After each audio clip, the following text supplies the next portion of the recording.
अस्सलाम वालेकुम dear students, आज हमारा लेक्चर 41 है। ठीक है, जिसमें हमें टेम्पलेट फंक्शंस और इसकी ओवरलोडिंग पढ़नी है। और लास्ट में हम explicitly of specifying template function देखेंगे। ठीक है, सबसे पहले आपको टेम्पलेट फंक्शंस का बताता चलूँ। टेम्पलेट फंक्शन हमारे पास जेनेरिक फंक्शंस होते हैं। अब जेनेरिक फंक्शन क्या होते हैं उसको समझ लें। जेनेरिक फंक्शन आपको एक ऐसा पैराडाइम है जो अलाउ करता है हर तरह की डेटा टाइप में आप चीज़ को आसानी के साथ लिख सकें। ऊपर अगर वैल्यू आपने पास की है इंटीजर टाइप, या से आपने जेनेरिक टेम्पलेट पास कर दिया जो एक फंक्शन था। ठीक है, नीचे अगर उसे आप फ्लोट वैल्यू पास करते हैं, कोई करेक्टर पास करते हैं या कोई स्ट्रिंग, तो वो ऑटोमेटिकली आपको उसकी आउटपुट दे देगा विदाउट जनरेटिंग एनी एरर। ये इसकी खासियत है template functions generic data type की।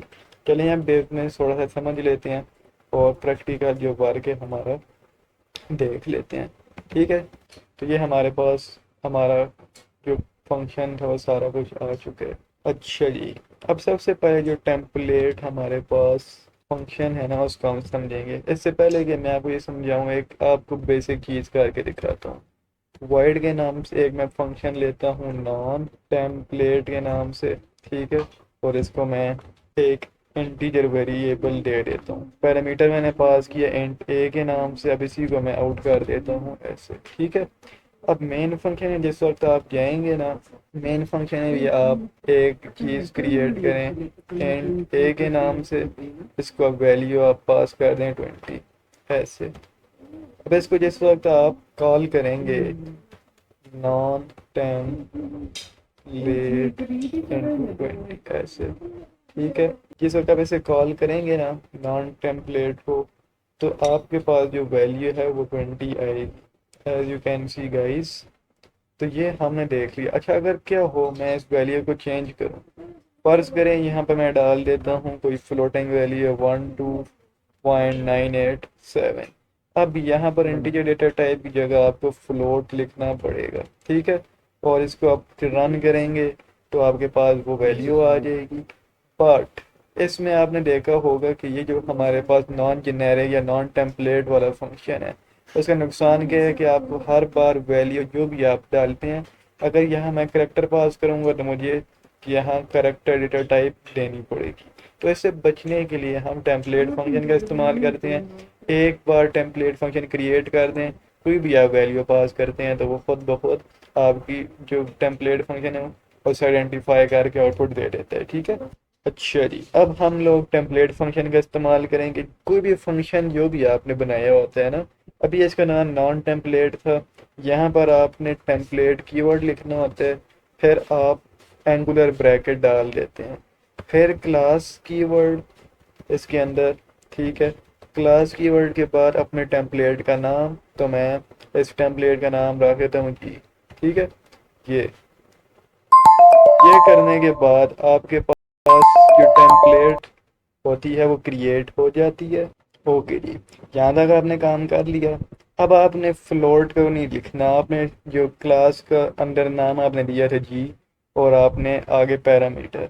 अब अगर फ़र्ज़ करें इसको मैं पास करता हूँ अपना नाम, देखने के लिए कि हमारा जो जेनेरिक फंक्शन है वो ठीक तरीके से काम कर रहा है या नहीं।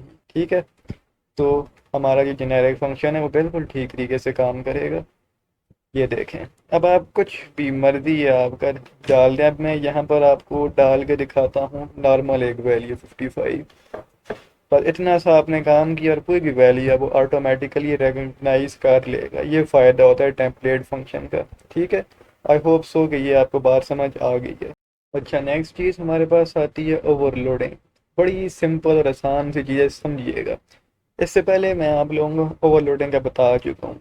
नाम सेम होता है, सिर्फ पैरामीटर चेंज होते हैं। ठीक है, अभी आपको करके दिखाते हैं फिर वाज़ेह हो जाएगा। अब ये मैंने एक फंक्शन क्रिएट किया हुआ है। अगेन मैं इसी को कॉपी करता हूँ। ठीक है, for the sake of understanding इसको मैंने कॉपी किया। अब एक आर्गूमेंट के बाद मैं एक आर्गूमेंट पास कर देता हूँ। ठीक है, बी के नाम से। ये किया, इसके बाद एक दफ़ा फिर मैं इसी को करता हूँ और इस बार मैं ए के बाद बी है और फिर आ जाएगा सी। अब आपने एक चीज़ देखी, यहाँ मैं जी भी पास करूँगा तो काम बनेगा, अदरवाइज काम नहीं बनना, क्योंकि जो टेम्पलेट की जेनेरिक क्लास का हमने नाम दिया था वो लाजमी है। ठीक हो गया। तो अब इसको जिस वक्त मैं करता हूँ सी आउट करके, मैंने इसको स्पेसेस दे दी, उसके बाद एंड लाइन में इसको दे दूँगा। अब यहाँ पर मैंने ए देने के बाद बी दिया। ठीक है, बी देने से पहले मैं थोड़ी सी स्पेसेस दूंगा, फिर बी की वैल्यू प्रिंट हो जाए, फिर अगेन थोड़ी हम स्पेसेस देंगे, और उसके बाद सी की वैल्यू एंड अगेन स्पेसेस, ऐसे। और इसके बाद स्पेसेस के बाद आपने इसको अंडरलाइन कर देना है। ठीक है, यहाँ पर आपके पास सबसे पहले तो बी की वैल्यू आएगी। वो क्यों आएगी मैं बताता हूँ, क्योंकि हमारे पास दो पैरामीटर हैं। ठीक, इसके बाद आपकी अंडरलाइन आएगी, और इधर ऊपर हमारे पास आपको पता है एक ही था, तो मैं एक ही करूँगा। ये कर लिया आपने। अब आप जिस वक्त मेन फंक्शन में जाएंगे ना, इसको आप कॉल करेंगे। ठीक है, अब आप ज़रा समझिएगा, अब असल इम्तिहान यहाँ से शुरू होते हैं। सिंगल वाले को जिस वक्त हम कॉल करते हैं, तो ये जो टॉप वाला है जिसके एक हमारे पास सी आउट की वैल्यू है, तो डायरेक्ट वो वैल्यू आ जाएगी। लेकिन अगर मैं वैल्यू पास करता हूँ 12 एंड 67.8, डबल वैल्यू जिस वक्त मैंने पास की, तो ये जो सेकंड ऑपरेटर ओवरलोड वाला है टेम्पलेट का फंक्शन, जिसमें हमने दो ये पैरामीटर पास किए हैं, इनकी वैल्यू आपके सामने आ जाएगी। ठीक है, इसी के साथ अगर दोबारा से इसे मैं पेस्ट करूँ और इसे मैं वैल्यूज पास कर दूँ स्ट्रिंग वाली, अपना नाम, ठीक है, और इसके बाद मैं अगेन कुछ लिख देता हूँ, जिस तरह ये जो मेरा फर्स्ट चैनल है गेमिंग एंड हैकिंग ट्रिक्स, उसकी शॉर्ट फॉर्म लिख दी। और ये अब इसको मैं जैसे रन करूँगा तो आपको समझ आ जाएगी कि ऐसा कैसे हो पा रहा है। ठीक है, आपके पास सारी वैल्यूज़ वो शो कर देगा। ओके जी, ये दोबारा इसको रन करते हैं। अच्छा, ये हमारे पास 12 67.8 हो रही है, इसमें कोई इशू है? Let's see. एक नई बात मुझे भी पता चलिए, मैं आपके साथ शेयर करता हूँ। अगर मैंने यहाँ फ्लोट वैल्यू डाली है, और ये इस तरह नहीं कर सकते, आपको फिर ये पहली जो वैल्यू है वो फ्लोट रखनी पड़ेगी, डॉट ये। अब आपके पास कोई एरर नहीं आएगा। ठीक है, डबल वैल्यू करनी पड़ती हैं, जो फर्स्ट वैल्यू रखी है सेकंड भी वही रखें, ये देखें आपके पास आ चुका है। ठीक है, जो स्टार्टिंग है मैंने इसको वैल्यू पास की थी। तो खैर, आपको समझ आ गई होगी इस ओवरलोडिंग की। तो आई होप सो कि इसकी आपको अच्छे अंदाज में समझ आ चुकी है। आगे बढ़ते हैं जी। एक्सप्लिसिट का मैं आपको यहाँ से ही बता देता हूँ।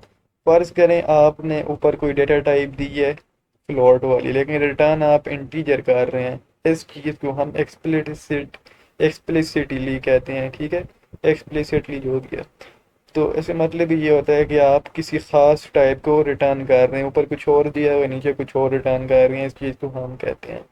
तो ये इन्होंने डबल क्लासेस कैसे बनाते हैं, कीवर्ड लिखते हैं टेम्पलेट, क्लास से कीवर्ड, फिर अगेन न्यू करनी चाहें आप तो दोबारा क्लास का लिख के कोई भी नाम उसे दे रहे हैं। ये भी हम बना के देखेंगे। ठीक है, टेंशन नहीं लेनी। चलें जी, टाइम आ चुका है इसे करने का, अब हम इसे करते हैं। सबसे पहले आपने टेम्पलेट कीवर्ड, ठीक है, टेम्पलेट एंगुलर ब्रैकेट खुल गई। अब आप यहाँ क्लास से कीवर्ड लिखते हैं। हम जी के साथ खेल रहे थे तो हम जी को ही आगे तरजीह देंगे। फिर अगेन क्लास एंड एच, यहाँ तक आपने काम कर लिया, एंगुलर ब्रैकेट क्लोज। अब आप लिखते हैं सिंपल जी, जो उसका नाम था क्लास के कीवर्ड के साथ। अब इस फंक्शन का कोई नाम रखें, मैं रख देता हूँ, चलें जी गेम रख देते हैं। ठीक है, अच्छा, अब इसके अंदर मैं क्या करूँगा, बड़ा सिंपल सा काम है। इससे पहले आपने ये जो एच लिया है, इसको मैं एक वेरिएबल के नाम से आइडेंटिफायर दे देता हूँ। ये मेरे पास नाम था वेरिएबल का, चलें वेरिएबल की जगह इसको मैं दे देता हूँ एक्स। ठीक है, कहने के बाद आपने सिंपली इस वेरिएबल को आउट कर देना है ऐसे।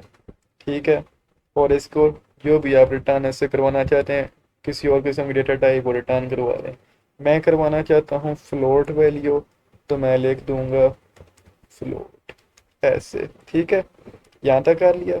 अच्छा, एक मुझसे गलती हुई है, फ्लोट के लिए आपको यहाँ कोई वैल्यू देनी पड़ेगी, रिटर्न कर दें 55.98, फिर रिटर्न करवा दिया, सही। अब इसमें आप जाएं, जो आपका ये मेन फंक्शन है, सी आउट के साथ आपने कॉल करनी है गेम वाले इसको, ठीक है। गेम वाले को कॉल करने के बाद रिटर्न की डेटा टाइप फ्लोट थी लिख दें, और साथ में आप क्या देना चाह रहे हैं, एंट वैल्यू देना चाह रहे हैं, मैं CHAR लिख देता हूँ, ठीक है।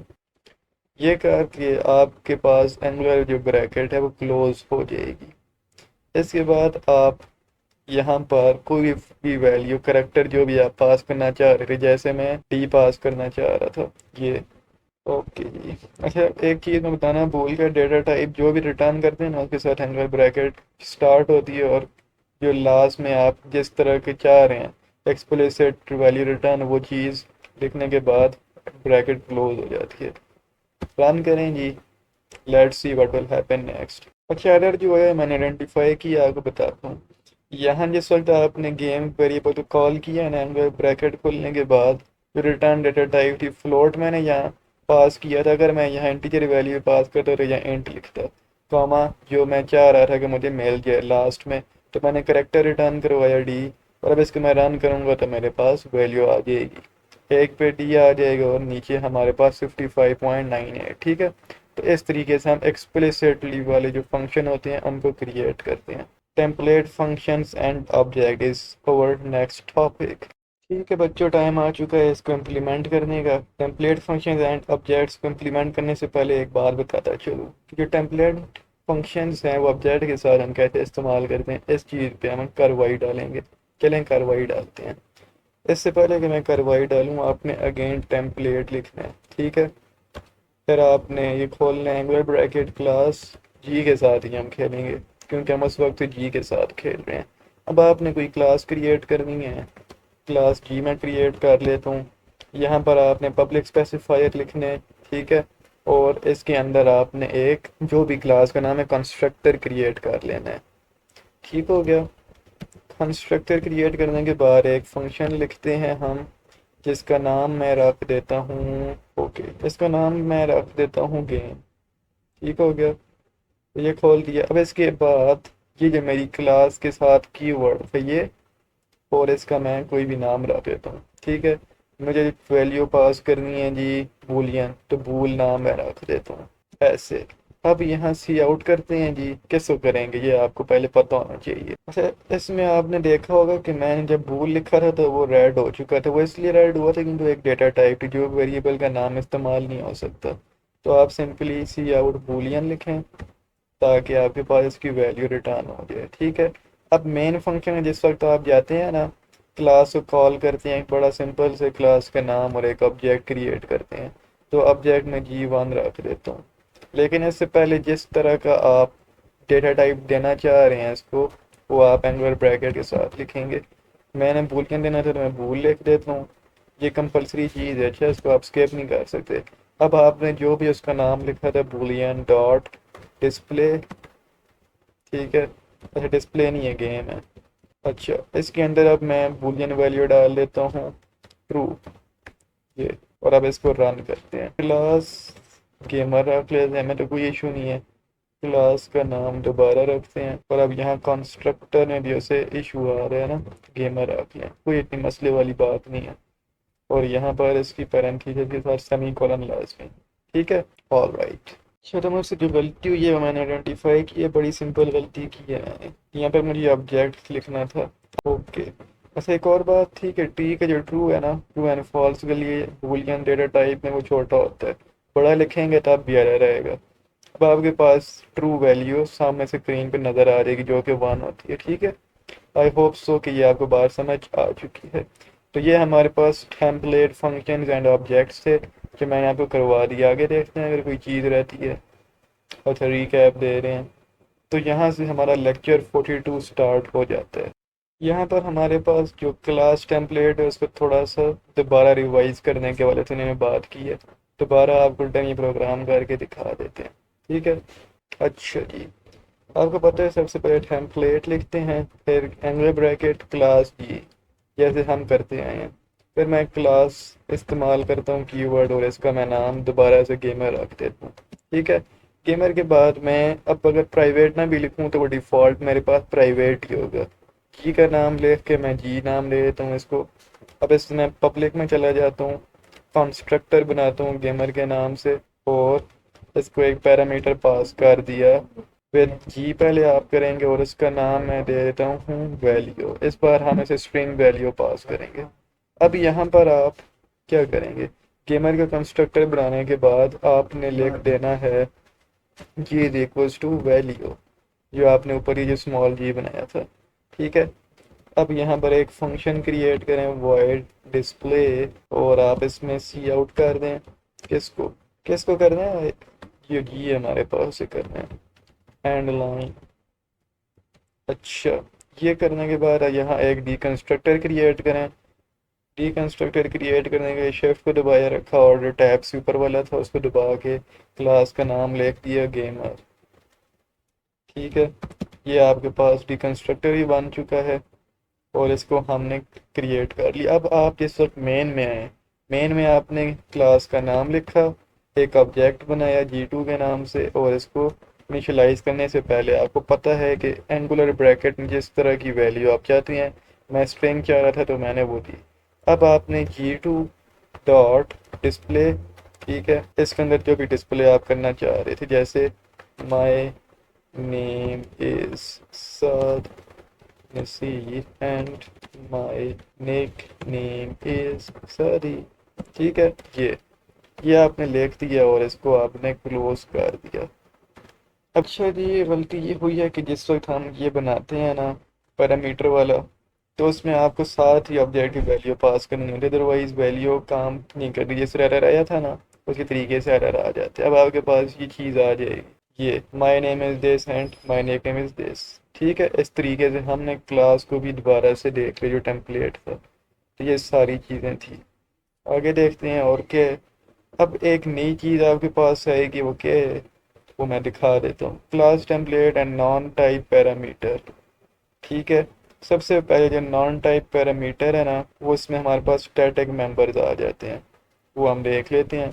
ये कहता है कि टेम्पलेट भी आप बनाएं और सारा स्टैटिक मेंबर भी, उसी फंक्शन के ऊपर हम कार्रवाई डाल के उसे थोड़ा सा मॉडिफाई करते हैं। अब यहाँ पर आपने इसके साथ स्टैटिक लिख देना है। ठीक है, ये, और नीचे जिस वक्त आप आएंगे ना, ये जो आपके पास पैरामीटर है इसको मैं डिफ़ॉल्ट कर रहा हूँ, इसमें कुछ भी नहीं डाल रहा। यहाँ नीचे आने के बाद आपने सिंपली क्लास का जो आप नाम रखा था, ये क्लास के साथ जी। ठीक है, जी के बाद आप आगे आए। अच्छा, ये क्लिक करने के बाद क्लास का नाम गेमर, गेमर के बाद आप आगे आए। ओके, एंगुलर ब्रैकेट खुली आपके पास। ठीक है, आपने जी दोबारा लिखा क्योंकि ये इसके साथ कंपलसरी है। स्कोप ऑपरेटर का इस्तेमाल किया, आपने स्मॉल जी को ये वैल्यू जो भी पास करनी है वो लिखा लिख। तो इस स्मॉल जी का मैं पास कर देता हूँ, फर्ज करें 99। ठीक है, अब ज़रूरी नहीं है आप जी पास करें, इसको हम फ्लोटिंग वैल्यू भी दे सकते हैं, जैसे 76.98। ठीक है, फ्लोटिंग वैल्यू पास कर दी। आप इधर आए वापस। अब यहाँ पर आपने जिस वक्त किया ना, तो ये आपने इसमें फ्लोट लिखना है। तो इसको जिस वक्त आप डिस्प्ले करेंगे तो ये आपके पास फ्लोट वैल्यू आ जाएगी। ठीक है, एरर आने की जो वजह थी वो आपको पता होनी चाहिए। जब भी आप एक उसमें से बाहर आते हैं ना क्लास टेम्पलेट से, तो अगेन आपको ये चीज़ कॉपी करनी पड़ती है, नहीं तो उसे पता ही नहीं होगा ये आपने क्या किया। ये, अब आप इसे रन करें तो ये आपका ठीक अंदाज में रन हो जाएगा। आपके पास जो भी वैल्यू थी वो आपके पास डिस्प्ले हो जाएगी। ठीक है, बस ये छोटी छोटी गलतियां बंदा करता है आपके सामने, फिर क्या नतीजा निकलते हैं। अब आता है टेम्पलेट के साथ फ्रेंड फंक्शन इस्तेमाल करने का तरीका। आपने सारा कोड उसी तरीके से रखना है, सब कुछ चीज़ें चेंज करनी है। ठीक है, वो भी करते हैं। आपने स्टैटिक कीवर्ड भी हटा दिया। अब इस गेमर के अंदर मैं क्या करता हूँ, इस गेमर के अंदर मैं इस जी की कोई वैल्यू कर देता हूँ। इसको मैंने करेक्टर देना था ए। ठीक है, तो मैंने ए लिख दिया। अब यहाँ सेमी कॉलन लगाने के बाद इस फंक्शन को हम फ्रेंड फंक्शन क्रिएट करेंगे। आपको पता है किसी भी फंक्शन को फ्रेंड बनाना हो तो कीवर्ड फ्रेंड लिखते हैं, और ये क्यों बनाते हैं, जो पब्लिक की जगह प्राइवेट मेंबर उन्हें एक्सेस करने के लिए। अब यहाँ से आउट नहीं करना, सिंपली आपने जो अपना ऑब्जेक्ट था, ठीक है, ये जी वाला, इसको करना है। लिखने के बाद डेटा टाइप का, अच्छा ऑब्जेक्ट का नाम मैं रख देता हूँ जी, करेक्टर है ना, करेक्टर ही रख देते हैं ऐसे। ठीक हो गया। अब इसको हम सी आउट करेंगे और इसका मैं नाम रखूँगा ओके करेक्टर डॉट जी। ठीक है, और आपने ये जो कॉलन होते हैं लगा देते हैं। आपको पता है कि फ्रेंड फंक्शंस को एक अच्छी बात क्या है कॉल करने की, कि डायरेक्टली हम कॉल कर सकते हैं। फिर नाम है फंक्शन का, क्या नाम है, डिस्प्ले, बस डिस्प्ले लिखें और इसको आप सेमीकोलन बंद कर दें। ये अब आपके पास वैल्यू इसकी आपके सामने स्क्रीन पे डिस्प्ले हो जाएगी। ठीक है, कहते हैं error display was not declared in the scope. Oh I see, ये लें। अब डिस्प्ले का मसला आ गया, इसको कॉपी करें और यहाँ दोबारा से लिखते हैं ऐसे, और अब इसको सेमी कॉलन, ये अब इसे रन करेंगे तो आपके पास आ जाएगा। अच्छा, ये इसको रिकग्नाइज ही नहीं कर रहा। अगेन से रन किया तो हमारे पास डिस्प्ले का जो फंक्शन था उसने हमें एक करेक्टर दे दिया। ठीक है, अच्छा जी प्यारे बच्चों, अब हम आगे बढ़ते हैं लास्ट टॉपिक से। सबसे पहले एडवांटेजेस एंड डिसएडवांटेजेस। टेम्पलेट आसान है जी, और टेम्पलेट आसानी के साथ समझ आ जाते हैं। टाइप सेफ है, ठीक है, इसकी जो टाइप है वो आपको पता है कैसे सेफ है। कंपाइलर को वो करती है, ऑप्टिमाइजेशन में भी हेल्प करती है। डिसएडवांटेज ये है कि कोड आपका बहुत ज़्यादा उस तरह पेचीदा और मुश्किल बना देते हैं। ठीक है, उसके बाद आपके पास कन्फ्यूजन, सिंथेटिकल प्रॉब्लम आती है कि अजीब सा बीच में कुछ कोड का तरीक़ेकार लिखा हुआ है, वो उसको कहते हैं। फिर आपके पास जो एरर आएगा वो इसके कॉमन एरर आपके पास कौन से, एंगल ब्रैकेट प्रॉब्लम का। अब स्टैंडर्ड टेम्पलेट लाइब्रेरी एक हमारे पास एक ऐसी लाइब्रेरी जैसे प्री बिल्ट टेम्पलेट से कोड मौजूद होते हैं। ठीक है, ये आपको इम्पोर्टेंट कोड देती है जो पहले से हमारे लिए बनाए हुए हैं। जिस बंदे ने C++ लैंग्वेज डेवलप की थी उसकी तरफ से ही हमें कोड दिया जाता है इंपॉर्टेंट को यूज़ करना हो स्टैंडर्ड लाइब्रेरी के अंदर। ठीक हो गया, इसको हम इस्तेमाल करते हैं कोई प्रोग्राम लिखना हो, और अपने जो प्रोग्राम है उनको छोटा और एरर फ्री कर सकते हैं। तो ये हमारा आज का लेक्चर था। अब नेक्स्ट टाइम हम लेक्चर 43 एंड 44 देखेंगे। तब तक के लिए इजाज़त दें, अल्लाह हाफिज़।